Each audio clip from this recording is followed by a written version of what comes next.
Welcome to Disabled Expectations. When you're a dad raising a child with a disability, nothing is as you planned.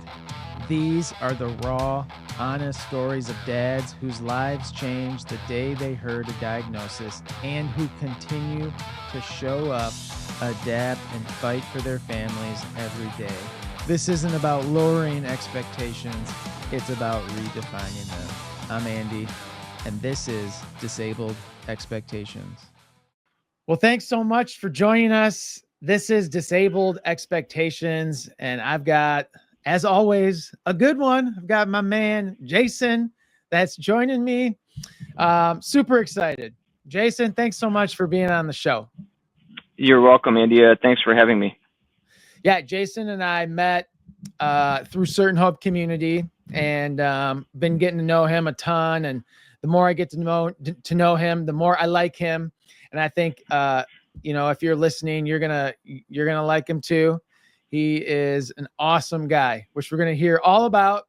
But yeah, Jason comes to we have a dad's group that gets together. We get a little bit deeper, read some Bible, we pray together and just talk about some real stuff that we have going on in our life. And it's been awesome. I'm so glad you're a part of that. Yeah, it's been great. I think I've gone 4 times now, and it's something I've been desperately needing. My wife and I have been talking. My wife's name's Corey, but we've been talking pretty consistently over the last several months of just building deeper relationships. So yeah, it's been great to be part of that. I love it. It's like something I look forward to. So super excited you're a part of that. What do you do for fun? I mean, I know you're busy and you got kids and stuff, but if you had like all the time in the day, what would you do? Oh man. If I had all the money in the world and I didn't have to work, I would be golfing every day. Really? I love to golf. Yeah, you golfing. You could do that every day. There's just something about it. In order to hit a good shot in golf, you kind of have to be in the zone or in the flow. Yeah. And so it's not, sometimes I golf good, sometimes not so good. But when you're golfing good, it's a lot of fun. So. All right. What's your best score for 9? My best score for 9 is a 38, which isn't that great. It's decent. I'm better than average, I would say, but I'm not great. All right. Yeah. Have you ever had a hole in one? No, I have not had a hole in one. I've seen a hole in one. I've been about 2 inches from a hole in one time. That's They're crazy. hard to hit a hole in one. Golf is so much fun. I like it too, but for some reason, like I play like twice a year on an actual course. I don't have my own clubs. I don't have golf shoes. All I have is a golf glove, which I don't know why, but I do. And golf is one of those sports where it's like, you have to practice like so much. And then I get out there and I don't practice at all, like 0. And then I get upset at myself when I have a bad shot. And it's like, what was I expecting? It's like such a weird experience. You're not kidding. Yeah, you have to play so much to be decent at golf. So definitely don't hold yourself. Don't hold yourself to that standard. And even the pros suck sometimes. I love watching them miss hit. Oh, it's crazy. Yeah, it's a hard sport. The hardest sport. Yeah. Okay, so you mentioned your wife, Corey. How long have you guys been married? So in September 12th of this year, we're going to be married for 10 years. We're going to celebrate our 10-year anniversary. Very exciting. I love it. That's big time. Double digits. It is. We're trying to decide on what we want to do right now. Whether we're going to renew our vows for sure. And we're trying to we're trying to decide on whether or not we want to do that with a crowd of our closest friends, or if we want to just go be secluded somewhere and do it on our own. We're not sure, so we're deciding that. Wow, but it's exciting. Yeah, that's really cool. It is. It's very exciting. So tell me a little bit about your family. So my wife, Corey, and then I have 2 kids, Sawyer and Daxton. Sawyer's 8 years old and Daxton's 6 years old. They were both born same day, 2 years apart, within like 15 minutes apart too. Kind of crazy. Same day. Yeah. I did not know Yep. this. Same Yep. birthday, just 2 years apart. What? Yep. I remember when she was giving birth to Daxton, I was looking at the clock and I'm thinking like, this could be crazy. It could be within the same minute. Oh But my it was close. gosh. Yeah, That is insane. it And you is. said 8 and 10? 8 and 6. 8 and 6. Okay. Yep. So what do you guys do? What's something you guys do as a family that's like fun for everybody? Oh boy. That's a great question because fun for everybody.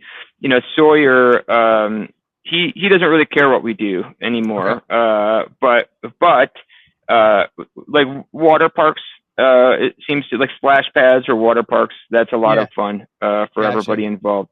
Including Sawyer, and his favorite would be eating. So any time we have any food is a joyous time for him and Daxton. I love And it. you know what? We tend to watch a lot of movies. Okay. We're a movie family or TV family. And Right on. so I can't tell you how many times we've seen the Toy Stories or the Wreck-It Ralphs. I mean, hundreds and hundreds and hundreds of times per movie. So they're big movie watchers. That's hundreds of times is another level, but it's on repeat every day, all day. It's just what they like.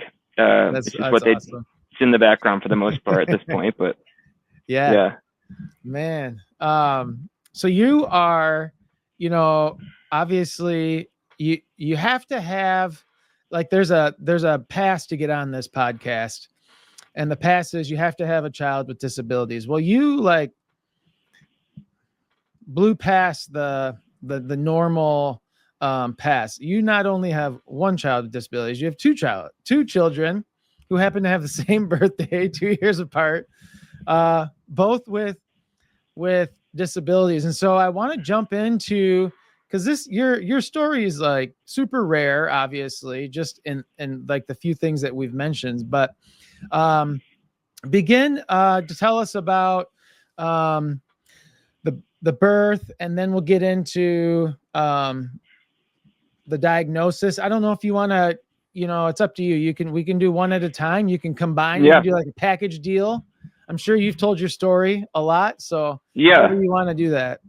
So I guess maybe it makes most sense just to kind of explain what they have, and then I can backtrack from there. So both of my kids have something called MPS II or type 2.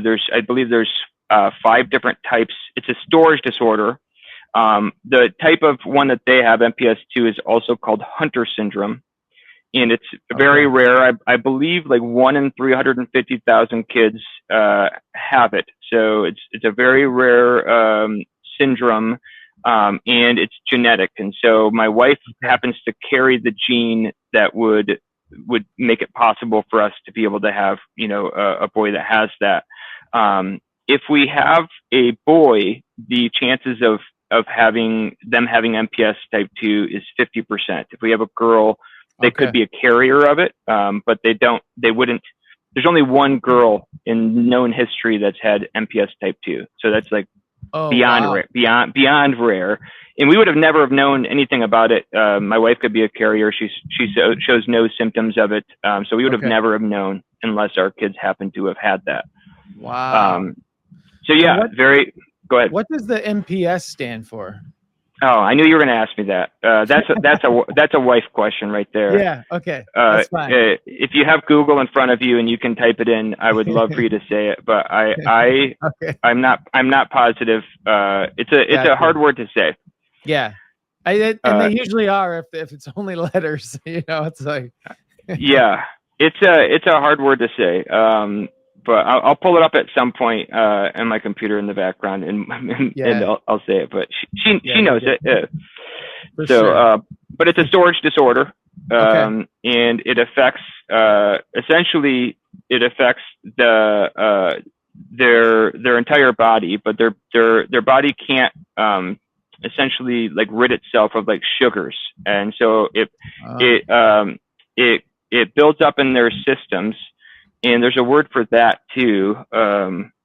oh man, I'm forgetting some of the words, but it builds up in their system and it causes major debilitating effects Okay. on their bodies. And we can certainly go into that and what that looks like, but I think we probably want to, backtrack Yeah. to the beginning and kind of what that looked like, right? Yeah. How did you learn about it, figure it out? What were some of the early symptoms that led Yeah, you to know what was going on? definitely, definitely. It's called gag, by the way. Their bodies build up, and it's called Oh, gag, and so it's like it combines. And but anyways, okay. so we never, there weren't really any signs in the very beginning.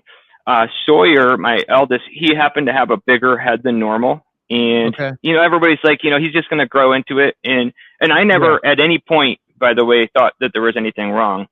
I just, he's going to grow into it. It's fine. And his head was it was enlarged and kind of misshaped, I would say. And so, still, he was, I believe it was at the beginning of COVID. And so he was roughly 3 at this point in time. And my wife felt this ridge on his forehead, and she kept noticing it while she was giving him baths. And she would always bring it up to me. And of course, being a guy on my end, I'm like, it's nothing. It's gonna be fine. He'll grow into it. That's how I thought, right? Yeah. And she kept questioning it, and she ended up, and she's the one that takes them to their appointments. I work full time, so Right. she ended up bringing him to a doctor, and no doctors know about MPS type 2. That's how rare it is. But she ended up bringing them Wow. to a doctor, and that doctor just happened to have treated a couple of boys that had MPS at some point from Michigan in their life. And so she knew about it, and she referred us to a genetics doctor, and she let my wife know that she thinks that he might have a storage disorder, and Wow. and that's how that started. So the only thing you noticed was his head was a little bit bigger, and then the ridge. Yeah, at that Wow. point. Okay. Everything else seemed kind of normal, Gotcha. pretty much normal at that point in time. Yes. Yeah. Yep. Wow. And then how did it play out for Daxton then? Nothing. We wouldn't have known at that point in time because he was 1 year old, and so there was Okay. no visible signs. It just happened to be. So my wife brought him to the genetics doctor, and the genetics doctor was quite certain, looking at Sawyer, that he had a storage disorder, and that's when they submitted blood and got tested, and she said at that time that she thought Daxton had it as well. And once you do research and you look up MPS II or Hunter syndrome, it becomes very obvious because some of the symptoms of that are coarse endofacial features. And it's so obvious. Like if I saw a little boy that had Hunter's, I would know it in just a split second, just because now that I've Wow. seen it, and now that you Okay. know about it, like looking back at young pictures of Sawyer, I'm like, oh my gosh, it's so obvious that Yeah. he has Hunter syndrome. That's At the crazy. time, obviously, we didn't know about that, but it was in that appointment when we got the results back for Sawyer, or when they got the result. Actually, I don't know if we got the results back or yet, but the doctor was certain that he had a storage disorder, and he told my wife that she believes that that Daxton has it as well. And so that's kind of the beginning. That's where it started, as to thinking the boys might have a storage disorder. Yeah. And at that, So, no, go go ahead. ahead. Then I'm gonna No, I was interrupt just you. saying, at that point, still being a dumb guy on my end, or dad, I was still in the same mindset of, well, it doesn't matter what they have. It's going to be fine. Like I didn't look it up, didn't think anything of it. My wife just kept Wow. saying, I remember her saying things about how they might have a storage disorder, and I never looked it up. It was just, okay, we'll deal with it. That's fine. It is what it is. And that's, Right. I was like that up until the night after the diagnosis. Go ahead. I don't want to get too far ahead here. Well, that was it's funny you say that, because that was my next question, was like, at some point it has to hit you, that you have two boys and they both have a diagnosis that's significant, Yeah. and I was just curious, so I'm sure you were going to say it, but like, when did the whole diagnosis, like, when did you really feel it, accept it, and then how did you handle all that? Yeah, that's a great question, and I've told this story to many people, and I hope that it can provide inspiration because my wife and I are we've built our whole life around this belief, and I think it's helped us tremendously. So I'll just kind of walk you through what the experience was like when we got the diagnosis. Is we Sure. walked into the genetics office and we sat down, and there was a doctor and there's a like a grief counselor with her, and they start letting us know, to start talking about the kids, what they have, and MPS type 2. I can't even really remember the conversation, to be forward with you, Hmm. but I just remember me asking many times over and over again, what's the prognosis, like how long can they live, like what's the typical lifespan. And it was always a vague response. Well, it kind of depends. There's new things that they can get, and they were just never very straightforward about it. Okay. But still, at this moment, I'm in the same mindset as it doesn't matter. Everything's going to be okay. And on the way home, my wife and we were talking out loud, and I remember just telling Corey, I said, it does not matter how long our kids live. We're going to give them the best life they can possibly have, and we're gonna love them and provide, just love them as much as we can, and make sure that they live the best life possible. Because Yeah. there's people that live to old age that are just miserable. It doesn't matter how long you live your life. It matters like how great of a life you've lived. And Yeah. and so we both decided at that moment that we're gonna live in the moment. We're gonna love them as much as we possibly can. We're not gonna have regrets. We're not gonna take things for granted. And Dang. that that that stuck with us since that moment. We've as best as we could. We've kind of stayed centered in that belief. I mean, obviously, there's times where it's hard to stay present. But to answer your question, Andy, about when it hit me, that night at like 3 a.m. in the morning, I woke up and I decided to look up MPS type 2 for the first time. And I'm looking at Okay. these images of these boys that have, essentially like end stage MPS type 2, and the what happens to your body. And I start reading, the lifespan. Most kids that have MPS type 2 don't live past late childhood, early teen.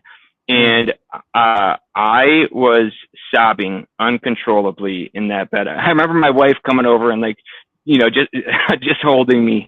Yeah. Hard not to start tearing up just talking about it right now, honestly. But No, that's when that's it hit me. heavy. That's heavy stuff. I Yeah, mean that, it was and heavy. you're reading it at like the earliest morning time ever, which Yeah, isn't helpful. But and then no, and you've also been, I mean, you've also been kind of like not dealing with it up until that point. yeah, You know. yeah, 100%. Wow. 100%. But that's when it struck me. That's when I fully understood what we were in for, and what type of life we had in front of us. Things are a little bit different now with some of the clinical trial we got into, which we can certainly talk about. But Yeah. yeah, that was an experience. So what do you think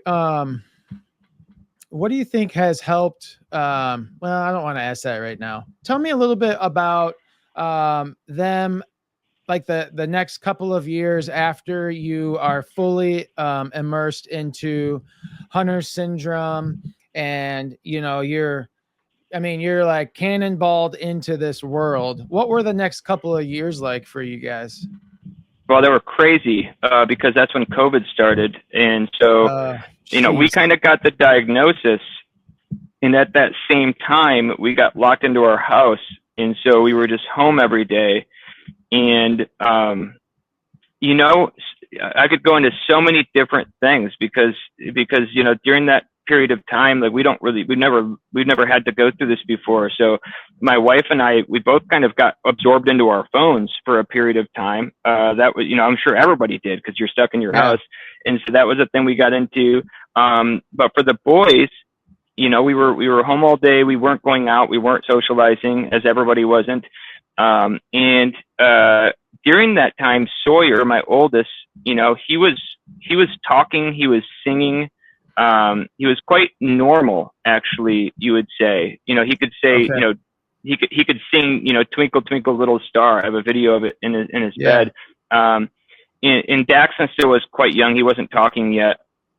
So life was, just kind of stuck in our house. And I'd say, to be honest, we probably took some of that time for granted, because shortly after that, like our kids got into a clinical trial, and right at the beginning of that clinical trial, what had happened is Sawyer, our oldest, he started having these spells, most of the time at night, where he would just start sobbing uncontrollably. And he doesn't cry. He has a very high pain tolerance, but he'd start sobbing uncontrollably for like 10 to 15 minutes, and talk about breaking your heart. It was very difficult to deal with that.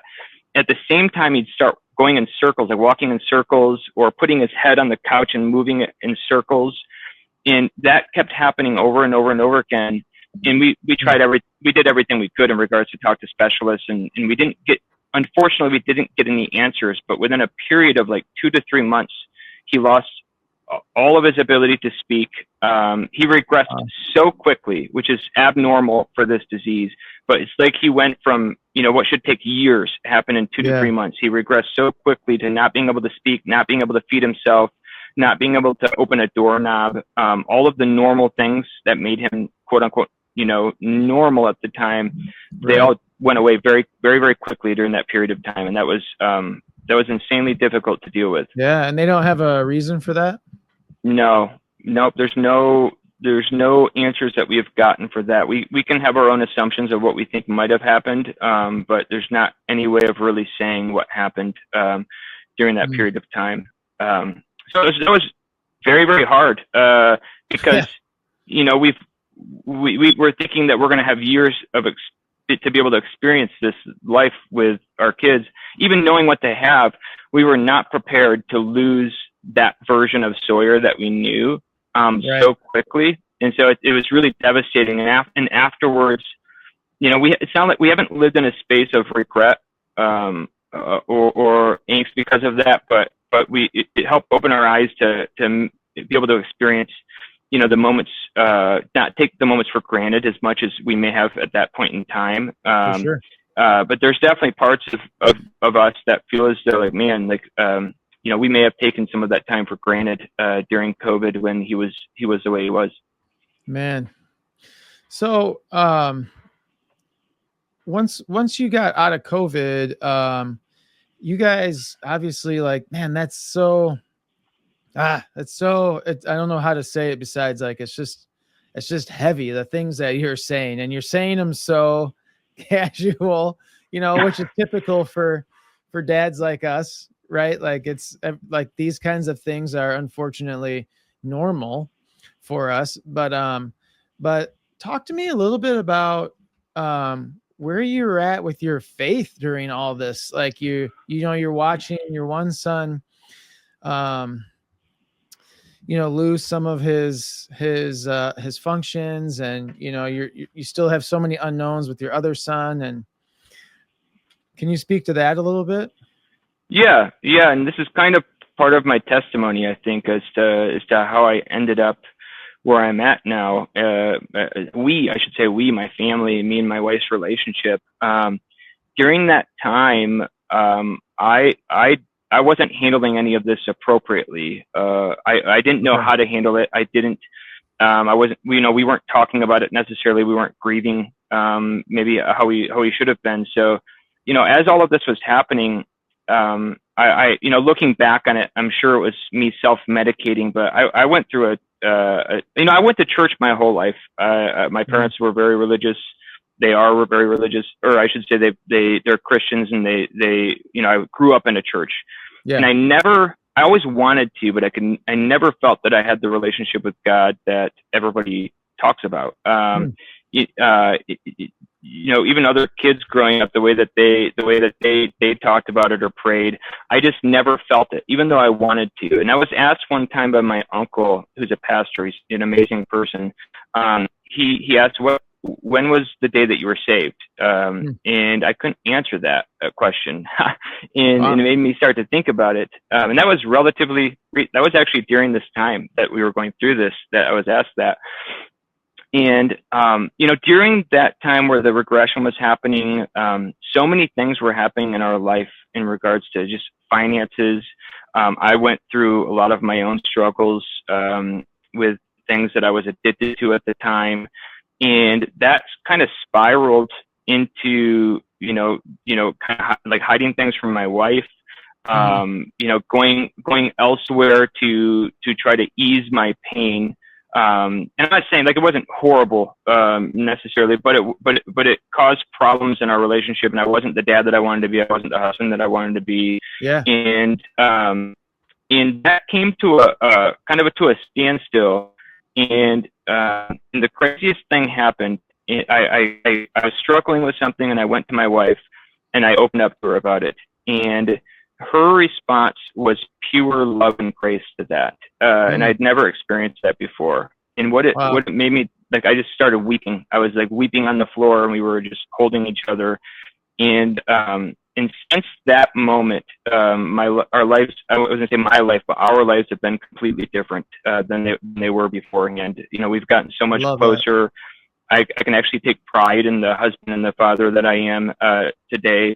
But I believe that all stemmed from, I believe, in many ways, if somebody was to ask me, I would say that was the day that I got saved. That was God's grace being shown through Corey. Because I don't think the same.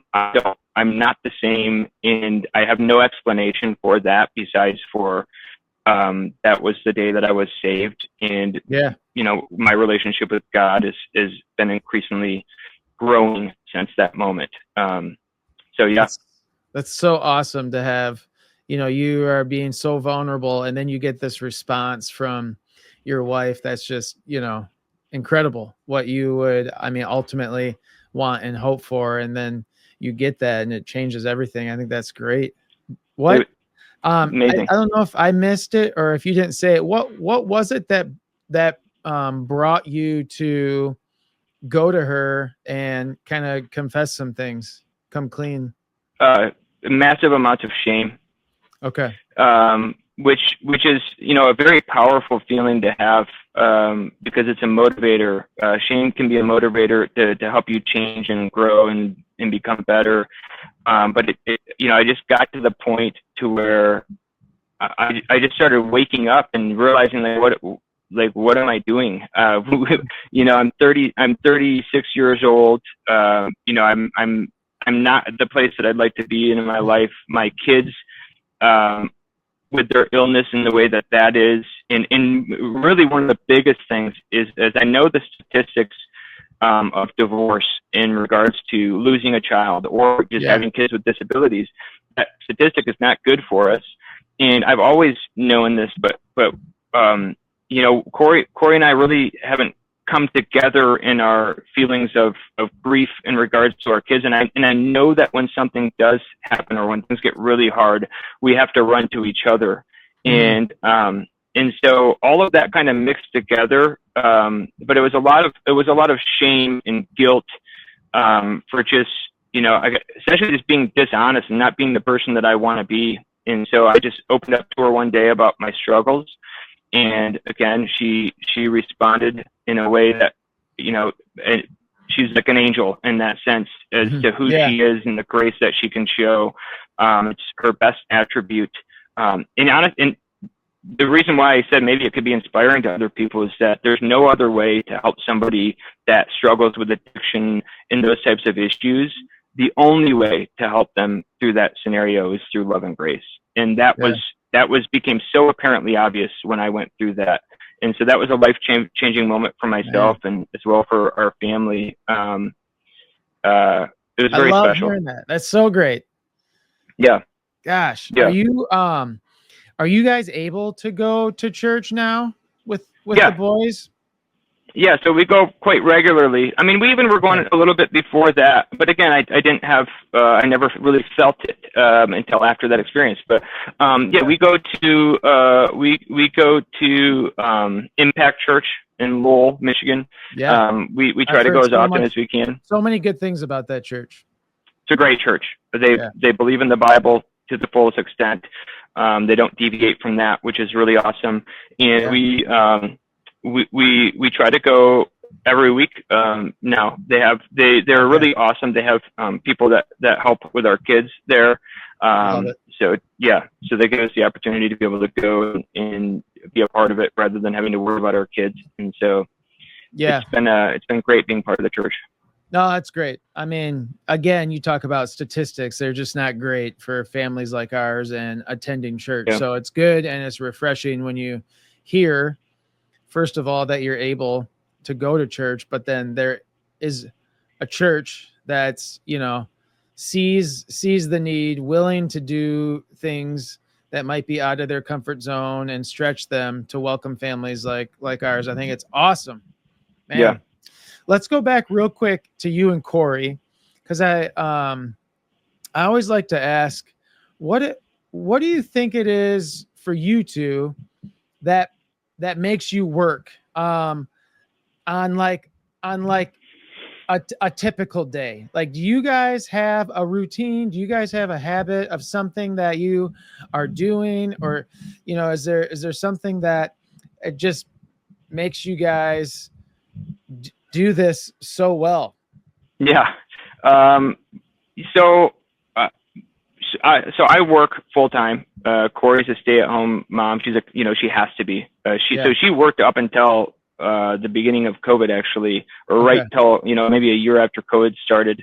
And that was probably a big factor in regards to like my struggles during that period of time too, is that there's so much immense stress on me to provide for my family and make sure that Yeah. we're getting through, because she doesn't work anymore, and just all kinds of different things that were on my plate that I wasn't being vocal about. But yeah, now so I work full time. I'm very blessed to be in the position that I am with my job, with the company that I work for. They care about family first, and Awesome. it's just so amazing to be a part of that. So Yeah. I work full time. She is a caregiver to our boys, and it's not anything special. So I in the mornings we get to spend a couple of hours together.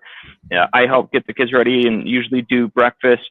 And then after I get upstairs from work, I always cook. I've every single Oh, meal that we ever eat. I make every single night. So we kind of have our roles all right.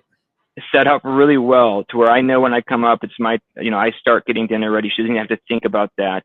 And then, from dinner, we usually get the kids ready for bed, and then, sit on the couch and watch some TV before going to bed. But what makes us work is for sure our communication skills.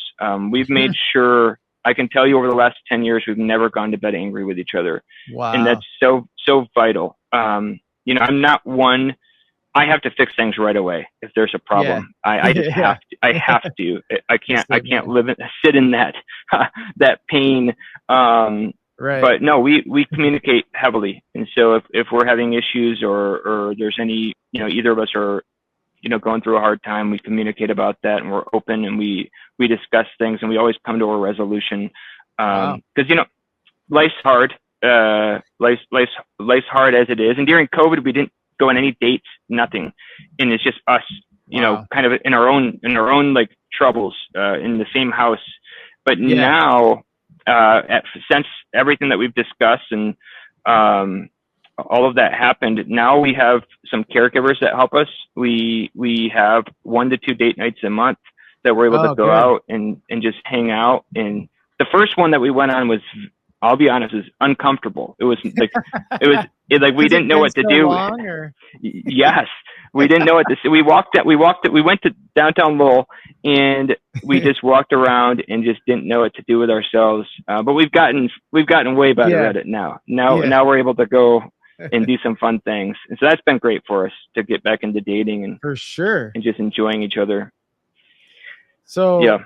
what's your like best meal that you cook? Oh man. Steak. Oh, I would say I'm very good at cooking steak. It's hard to go out and get steak at restaurants, because wow. I can just cook steak really well. Trying to think of some other ones. Barbecue. I almost started a barbecue business back in the day. So I would What? say I'm pretty good at doing barbecue. And I don't do that a lot. I don't do that one a lot, but for the most part, Yeah. we just have like, chicken and beans, something basic We something do basic. cereal. Yeah. Yeah, yeah, Oh my gosh. No, yeah, that's cool. Everybody has every couple does things different, but it's cool. It seems like you guys really have it figured out on what makes you guys tick and just be yeah. successful. Man, what are you For the guys? most part, Yeah, yeah. I mean, I'm not saying you're perfect. Oh my gosh. everybody has their struggles, right? And she For handles sure. all of the doctor's visits. She is the one the Jeez. caregiver, and Yeah. she is so amazing at doing Yeah. that, and just such an advocate for our boys. She's not part of a nonprofit to fight for the boys, and anybody else that has that disease. Right. And she's just really awesome at what she does. She is awesome. Yeah, You are a blessed man. I am extraordinarily blessed. Tell me what a typical day looks like for your boys, in terms of like, just what they're doing, Yeah. doctors, that kind of stuff. So, I mean, a standard day is kind of like everybody else's standard day, I suppose. During school, when we have school, my eldest goes to a special school where he gets kind of some one-on-one treatment. However, we've recently switched out that for ABA. So he Oh, okay. goes, Yeah. 3 days a week. He goes to inpatient ABA therapy, which is great for him. Daxton actually goes to a normal school. He goes to kindergarten, and they have a parapro that kind of hovers over him, but he's almost on par for other kids that are his age. With if you were to have a discuss or kind of be around Daxton, what you would think for him is that he has a form of autism, and he actually has an autism diagnosis. But you would think he would maybe has autism, not MPS, and that's because of the clinical trial that they're in and the advancements of that. Okay. So he's quite normal, minus some little things that he does that are cute. He's quite unaffected, to be honest with you. Sawyer's a little bit different. So in regards to the day to day, ABA for Sawyer, school for Daxton. Right now, obviously Dax is not in school. We bring him to camps, once in a while throughout the week. Yeah. And then weekly they have an infusion. Every Wednesday they go get an infusion that's about an 8-hour long process at the hospital, which is when they get their enzyme treatment. Okay, that's every week. Every week for the rest of their lives. Yep. Wow. And are they? And they've been doing that since the diagnosis. Oh, okay. And what is their sleep like? Great question. So that's been up and down. Okay. Sawyer's had some really big difficulties with sleep. To where like it's very, very difficult for him to go to sleep. He's very jolty. So like so every night I'm the one that lays with him on the couch, and I kind of wrap one of my legs over his leg and kind of straddle his two legs, and then put my arms around him, and I hold him there until he essentially falls asleep. But as he's laying there, he'll jerk his body. Like he has these movements in his body that he can't control. And that makes it really hard for him to fall asleep. Like if he jolts, like he'll just wake right back up and be full alert. Okay. And so it used to be really difficult, very, very hard to, on us to get good sleep because of that. And we would try to lay him in his own bed, and it just didn't work. It got to the point where I had to lay with him every night to put him to sleep, and it wasn't a good, it wasn't good for us. And so ultimately, we ended up getting a safety bed for him, one that zips up and he kind of gets locked into. Right. And that's been so great. He's gotten into a routine where once he starts falling asleep on the couch, I get up with him, I walk him to his bed, I zip him in, he knows to lay down. And it's been for a couple of years now, it's like clockwork, knock on wood, because we probably will run into issues again at some point, but for now it's been really nice. He sleeps through the night, and it's great. Okay. Or at least I think he does. It's amazing what sleep does for somebody. Yeah. Especially parents. It's needed. Man. It's needed. It's crazy. Go ahead. No, I was just gonna ask: is Daxton sleeping better? That's a little bit of a different story. So Okay. um, he we try to put him in his own bed, but he no matter what will wake up, and that's a struggle because if we put him in his own bed and let's say he wakes up an hour later, we woke up in the morning and like the refrigerator's open and he's out there in the Okay. on the couch, and it's scary because we don't know what he could get into if he does get up, but Yeah. it's very difficult. He won't stay in his bed no matter what, and so ultimately he sleeps with us, and he has been for a long time. Okay. And I don't Gotcha. see a foreseeable future where he's not sleeping with us, Okay. which is tough. It is For tough, sure.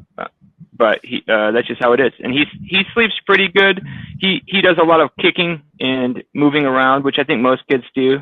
So I put a pillow in between him and I, so I can Yeah. sleep at night. But overall, it's not too bad.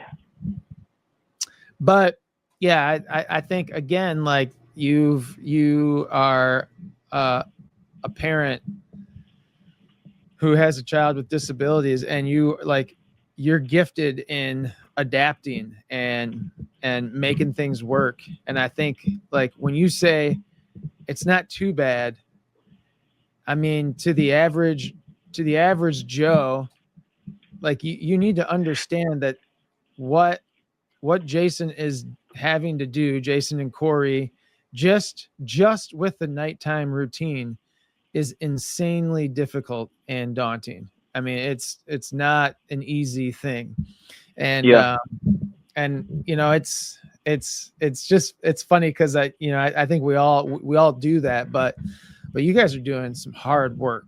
Like you are. I mean, there's not much that you're doing that's easy, and it's inspiring to hear you talk about it and how you guys yeah. are doing it. And maybe I didn't. I would be remiss if I didn't. Maybe go into that a little bit because it is very hard, and it didn't really start hitting us until maybe this last year. Just how hard it's been on us, like Yeah. emotionally and physically. We kind of just do what we have to do. We accept it, and these are the cards we're dealt. And so, as any Right. parent hopefully would, we deal with it and we do what we need to do to get through. But in all reality, Sawyer, he has a oral fixation, and he anything goes into his mouth at all times, and so we've had to set up our house in a certain way. So we have baby gates up, to not be able to go into certain areas, and Right. and that makes it rather difficult to get around our house in a certain way. But we are on high alert at all times. When we're Yeah. around the kids, we can't ever just relax and not like be worried about what they're doing if they're in a different room, Right. because Sawyer will eat anything, and he has no gag reflex. He will eat anything. And so, like, Wow. let's say Daxon what Daxon's been doing, somebody taught him how to open the gate, the baby gate. And so he doesn't, he's pretty good at closing it behind him, but often he'll leave it open. So Sawyer ends up in the other room, and he'll, in our other room where we have the cat food, for instance, and he'll go in and he'll start eating the cat food. And that Cool. becomes a danger, big time, because anything that's like chokeable, that's very scary. And so Yeah. we can't not constantly be on high alert at all times when our kids are around, and that we kind of have been learning has been taking a great toll on us. And so Absolutely. we're so grateful. In the last year we got caregivers, and Corey's been able to get a little bit of time during the Yeah. day, a few days a week to relax and like recharge. We're so grateful for that, because For sure. it's really honestly just taking a toll on us. Yeah. Are you guys doing anything that helps with like, being in the disability world? Are you, is there anything like I don't know how to say, like, do you have any like good resources for that helps you, that encourages you? Yeah. I mean, and maybe we're working on that more. My wife has always been involved with, like, nonprofits and just in the community. But the way in which I think we are being helped would be the relationships that we're building. For instance, with New Hope, and building relationships with, or Certain Hope. Oh my gosh, I'm so sorry, Yeah. Certain Hope. You're good. Building relationships within that community and getting to Yeah. know other families that also that kind of know what it's like, and that we can be vulnerable together and build deeper relationships with them, Right. and learning from others in our community. Like for instance, in August we're going to Colorado for the National MPS conference, and there's about Oh, 500 people wow. that attend it. And The four of you are going? so, yep, the four of us, my parents, they come every year and Oh, help. okay. And then this year, we're actually bringing a caregiver with us to help alongside of that, so we can just have more time to pay attention, Yeah. and be a part of the conference. But to be around other families that are experiencing the same thing as us, and that are open and vulnerable, I can't explain. It's almost healing in a way to be Sure. around those types of people. So that's, yeah, I mean, I'd say that's to that extent. And then my wife is always finding more and more things for us to do with the kids, and that involve other kids with disabilities. And so, Right. as being in this community, there is so much Yeah. love that surrounds these kids, and we're so blessed in so many ways to be a part of it. And yeah. Man, that's going to be wild going to Colorado. Have you been, have they flown before?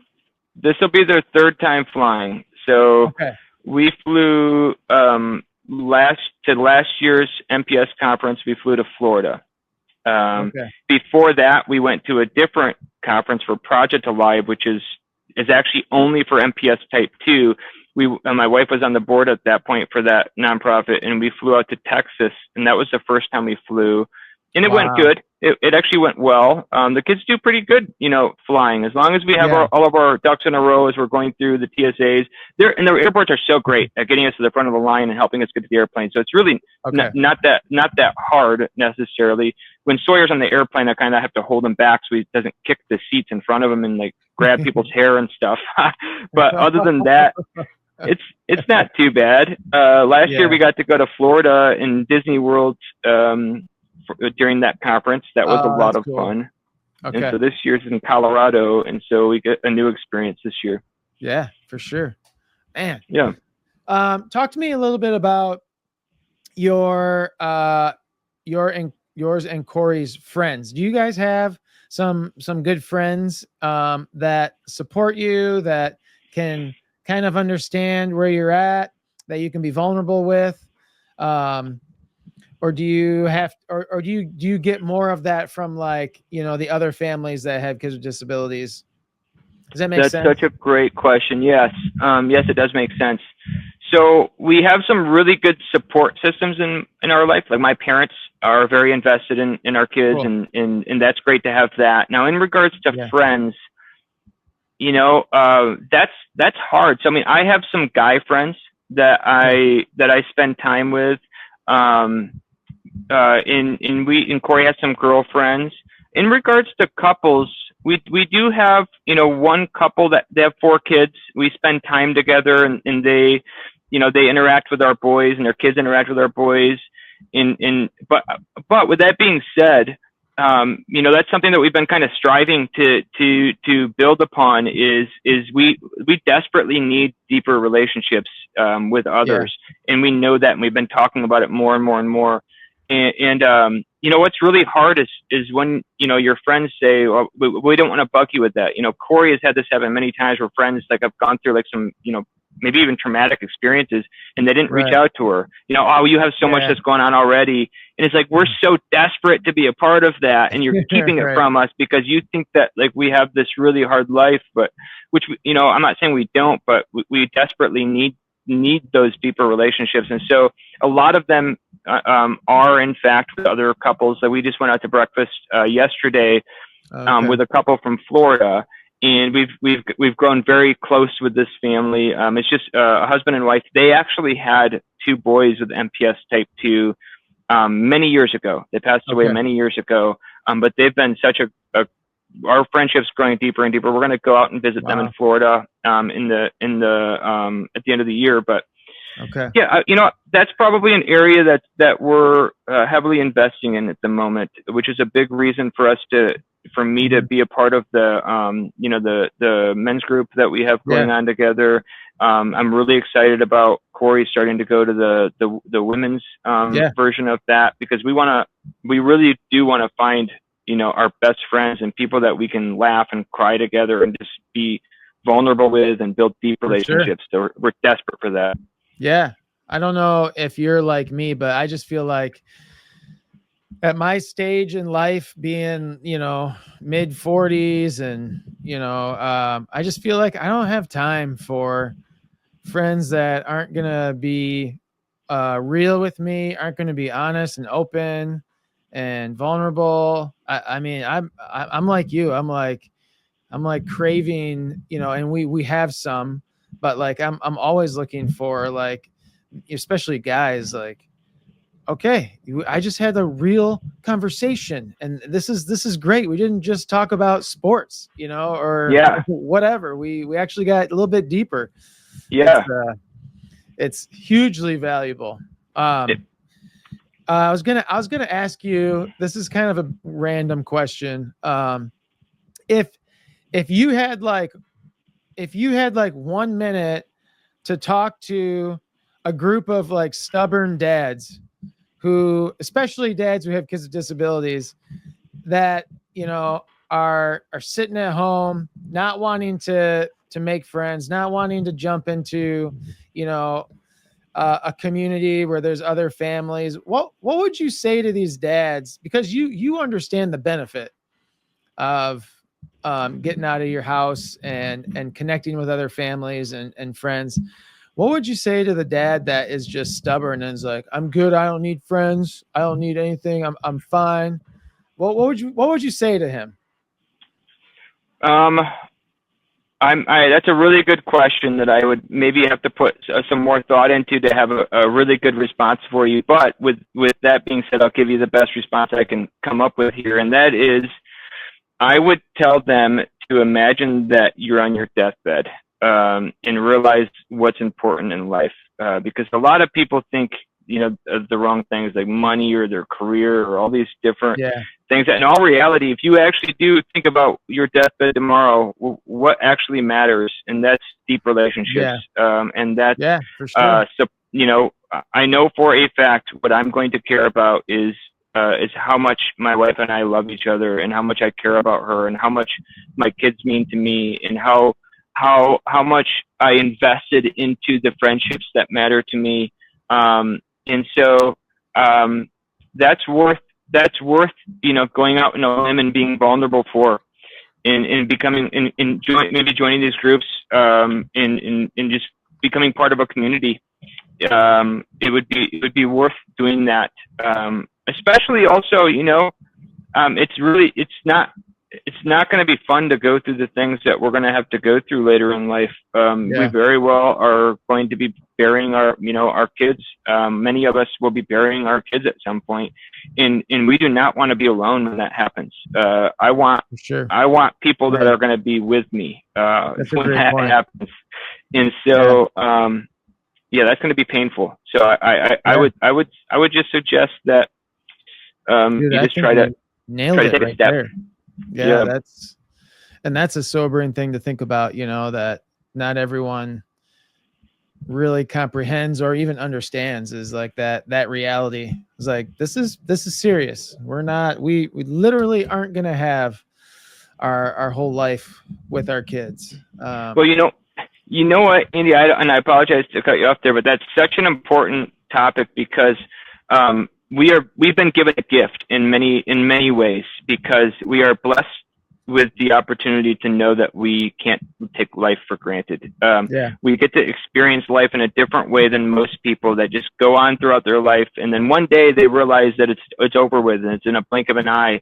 We get to experience life a little bit differently, because we know that at any moment something could happen, and so we try our best not to take life for granted. We try to live it to the fullest and really be in Right. the present moment and love our kids. And so that's very, very special. and I kind of forgot where I was going with that, but for people, you know, that and maybe those guys that are sitting on the couch and not wanting to do anything, maybe they're living in that moment where they're taking things for granted, and it's just not worth it. Ugh, so not worth it. Yeah. I wish I could just like smack them in the face. Is that too far? Oh, they need to wake up. They need to wake up and realize that life is moving and things are going to happen regardless, whether we want them to or not. Right. All right. When you think about your boys, what are a couple of things that you would say like are just some of your favorite things you get to do with them? Just give you so much joy. Yeah. So with Sawyer, I mean, he's never been a cuddler ever. He's never been one. Even when he was, you know, seemed unaffected, he would still never want to sit on your lap or cuddle or hug you. He always had to be moving. And my favorite thing by far is at night when he comes over, because you know he regressed, and he's actually come back a lot. He's learned some new things, and so like now if I say, hey, Sawyer, come here, he'll actually come to me. And so the moment when I say, Sawyer, come lay down, and he comes and lays on my lap and we cuddle, that's by far my favorite thing to do with him, for sure. Or, you know, just when he smiles a lot and laughs a lot, and as long as he does that forever, that's going to be the best thing in the world. So I hope he never stops smiling. And then for Daxton, there's so many different things, but when he gets really excited, like he like jumps up and he like moves his arms, like a stimulation thing he does. Yeah. So just I mean, there's so many different things that I could say, but just any moment that I see complete joy on his face is awesome to me. So I love that, man. Yeah. Yeah. You, I just feel like you're crushing the dad game. I mean, it's awesome. I know a lot of the things that you've gone through, and it continues to blow my mind that you are where you are today. And I can't help but think it's because of, you know, God and Corey and just the way things have worked out for you. It's just, it's like I said, inspiring to hear you share some of these things. I appreciate your honesty and your openness with all this. 'Cause it's, you know, I don't know if you're like sometimes I feel like it's hard to share because I feel like people just, it's like almost like a waste. Like, do people even really get it? Are they just asking? But, you know, I'm like I said before we hit record, I hope, you know, someday there's going to be some dad that finds this and is like, dang, I want to be like Jason. And, you know, I want to turn things around. You know, I don't want to stay here. I want to be there. And so I just think it's awesome to hear your story. And I know there's like so much more. That's the hard part about doing these podcasts. Is it's like, just tell me everything in this amount of time. And it's like, but there's a lot. You know, one other thing I'd say to maybe somebody that's going through something is that I am so grateful for the pain and the struggle that we have gone through. You know, I look back and I still, to this day, I still feel shame about maybe a version of who I was at some point in my life. But if it wasn't for that massive pain and that massive struggle that I went through, or that we went through as a family, or my wife and I went through together in our relationship, we never would have grown to the point that we are now. And so, you know, if we can just remember during those insanely hard times, that's when we grow. That's when we grow. That's an opportunity for good to happen. There couldn't be if that's just the only thing somebody takes from this, that's so important. Yeah, for sure. Well, man, I appreciate you jumping on here with me. I know it's not the easiest thing to do, but thank you so much for giving me an hour of your time and thanks for having me. Helping so many dads. I know it. I can't wait to hear about the people that are going to listen to this. So that's awesome. I appreciate you having me on, Andy. Yeah, thanks again, Jason. We'll talk soon, my friend.